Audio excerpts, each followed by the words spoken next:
राजकुमारी अपने बॉयफ्रेंड के साथ सो रही थी। वह राजकुमारी के ऊपर केमिकल डालती है, फिर शैतानी बिल्ली उसे एक छोटे से पानी के बर्तन में डाल देती है। जब बॉयफ्रेंड नींद से जागता है तो उसे असली राजकुमारी कहीं दिखाई नहीं देती। वह परेशान होकर फोन करता है, राजकुमारी तुम कहाँ चली गई? दिन बीतते जाते हैं और धीरे धीरे वह नकली राजकुमारी यानी शैतानी बिल्ली से ही प्यार करने लगता है। उधर असली राजकुमारी पानी के बर्तन में फंसी बहुत रो रही थी। कई कोशिशों के बाद वो किसी तरह वहाँ से बाहर निकलती है। छोटी सी राजकुमारी दौड़ते दौड़ते एक टेबल तक पहुँचती है और ऊपर चढ़ने की कोशिश करती है। बहुत मुश्किल से वो ऊपर चढ़ जाती है। वहाँ शैतानी बिल्ली कुछ केमिकल पी रही थी। राजकुमारी ने वही केमिकल गलती से अपने ऊपर गिरा लिया और अचानक उसका शरीर पहले जैसा बड़ा हो गया और उसे खूब मारा। शैतानी बिल्ली डर के मारे भाग खड़ी हुई। राजकुमारी के लिए एक लाइक और सब्सक्राइब तो बनता है। बिल्ला जो भी पेंट करता था वो सच में बदल जाता था। एक दिन बिल्ला मछली की ड्राइंग कर रहा था और वह मछली सच में बन गई। फिर बिल्ला हंसते हंसते आगे चला गया। इधर एक बेचारा था जिसका एक पैर नहीं था। उधर से बिल्ला आया और अपनी जादू की छड़ी से उसका पैर बना दिया। बेचारा बहुत खुश हुआ और दोनों गले मिल गए। फिर इधर एक भिखारी बैठकर रो रहा था। उधर से बिल्ला आया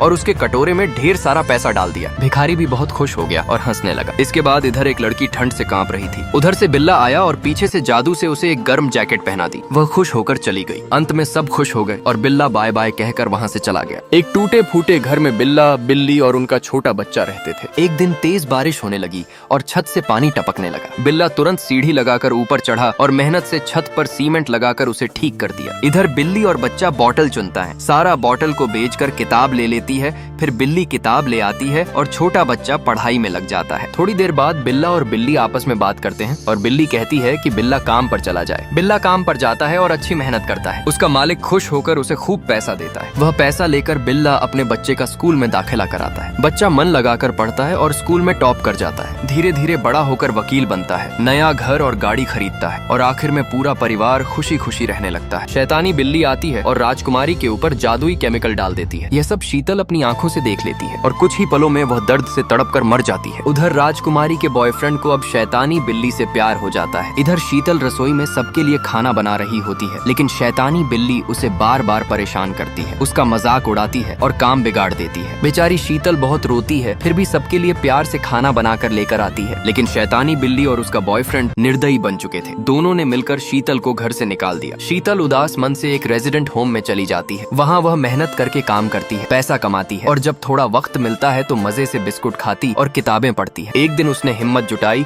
और पुलिस स्टेशन जाकर शैतानी बिल्ली और बॉयफ्रेंड के खिलाफ शिकायत दर्ज कराई और दोनों को गिरफ्तार कर लेती है। शीतल के लिए लाइक और सब्सक्राइब तो बनता है। राजकुमारी अपने छोटे बच्चे के साथ कार से घूमने निकली थी। रास्ते में अचानक उनकी कार का हल्का सा एक्सीडेंट हो गया और राजकुमारी को चोट लग गई। बच्चा घबरा कर रोने लगा। तभी एम्बुलेंस आ पहुंची। उधर एक बॉडी बिल्डर दौड़ता हुआ आया, बच्चे को गोद में उठाया और उसे शांत किया। नर्स ने राजकुमारी के इलाज के लिए दवाइयों की पर्ची दी। बॉडी बिल्डर दवा लेने काउंटर पर पहुंचा, लेकिन पर्स में पैसे नहीं थे। उसने बहुत अनुरोध किया पर उसे दवा नहीं मिली। फिर वह जल्दी से काम पर गया और पूरी मेहनत से काम करने लगा ताकि तुरंत पैसे कमा सके। तभी एक रस्सी फिसल गई और वह नीचे गिर पड़ा। उसे हल्की चोट आई और लोग तुरंत उसे भी अस्पताल ले आए। बच्चा यह सुनकर रोता हुआ वहाँ पहुँच गया। नर्स ने दोनों की दवाइयों की पर्ची बच्चे को देते हुए कहा कि दवा जल्द लेनी होगी। बच्चा सबको देखता हुआ रोने लगता है और कहता है, आप लोग लाइक और सब्सक्राइब करोगे तो मेरी मम्मी और ये पापा दोनों ठीक हो जाएंगे।